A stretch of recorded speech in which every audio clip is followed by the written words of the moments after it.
Australia's got its very own space program. It costs a lot of money.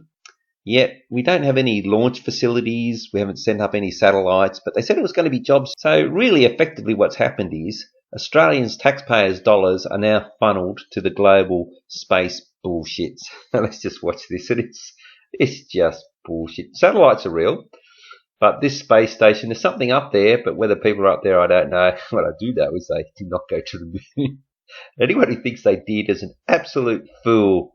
You just need to see that video that Bart Sabrell put up with that NASA guy. Said, we're trying to get electronics through the Van Allen belt with 6-foot shielding and we're having trouble. So, all right, let's keep going. SpaceX's new Dragon capsule has nailed its first trip to space. Oh, and we're all excited about it. Successfully docking with the International Space Station overnight. Capture confirmed. What's going on here? What are we looking at?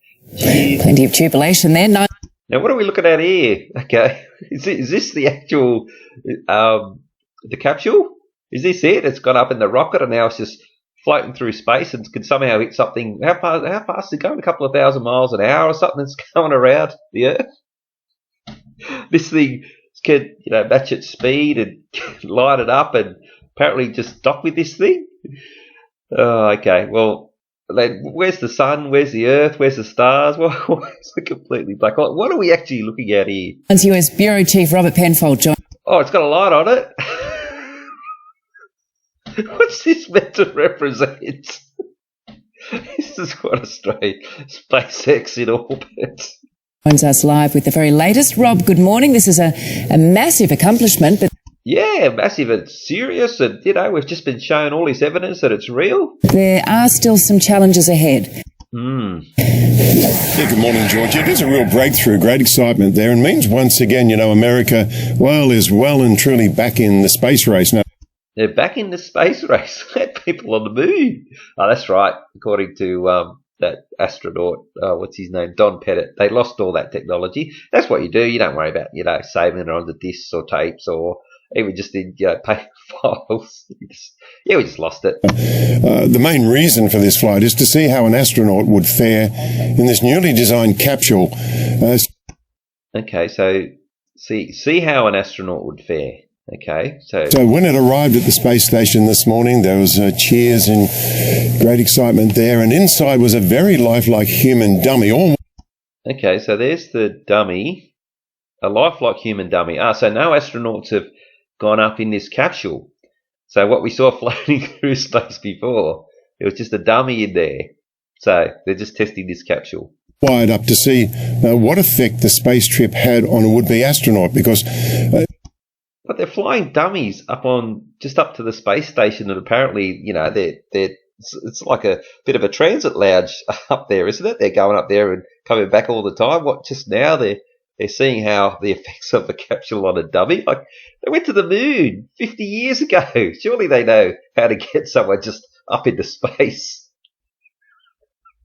And another point of difference of this flight was from the old days of the... Okay, so now we've got the space station crew coming into the capsule. There's the dummies over the other side. You're right, eh? Why is he wearing something on his head? Space shuttle taking people into space here in the States. Yeah. Well, it's not the US government organisation NASA any longer. This rocket and capsule all built by private enterprise, the company. All built by private enterprise. Okay. Well, why have we got a space program that funnels money to NASA if they're no longer... It's all done by private enterprise? Yeah, of course, there's SpaceX, run by Elon Musk. Elon Musk, he's a darling of Australia. He's, got his batteries over here and, he's just, he's not ripping us off. Of course, first he gave us Teslas and now, the electric car genius, as I like to call him. Oh, he's a genius, as you like to call him. Yeah, we're really building him up to be something, aren't we? Well, he's taking people into space as well, and by the look of it today, pretty successfully. No, he didn't take people into space. He took a dummy up into space. But he doesn't. It's Robert Penfold. They write these scripts. Me. Let's have a look at what happened when the capsule arrived. Okay. Well, we've already seen a couple of doofuses went in there. The dummy's still there. No one's looked at the dummy. These events remind us that we are more alike than different. What's that got to do with the SpaceX? Look at these three. If you notice the guy in the middle, he's the only one on a wire. The other two are dead still. How you remain dead still?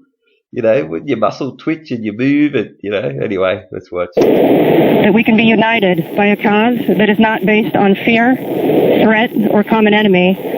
And he's the only one. See the guy with the harness, he's here with the wire at the back. He's the only one with his arms folded.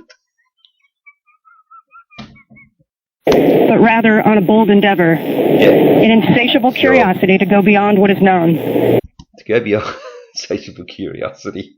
Oh, you know what? I don't give a fuck if there's any water on Mars. Don't use my tax dollars.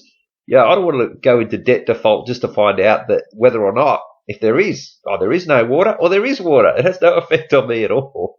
Yet apparently our space program, we funnel money to NASA now because, you know, it's our obligation. We all want to find out what's going on Mars. Oh, they don't even go there.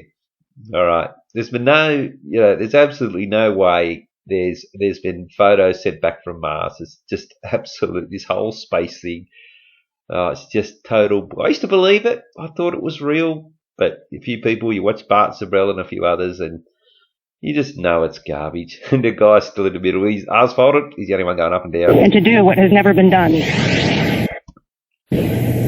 So there it is, so far so good. But now, of course, at the end of the week comes the next big test, and that's getting back to Earth safely as well. Now, the capsule is due to return next Saturday, and there's going to be a splashdown in the Atlantic Ocean. So after all this success, they'll be crossing their fingers and hoping that they can get it down as well as they did getting it up there. I mean, look, the Russians apparently have been sending these rockets up.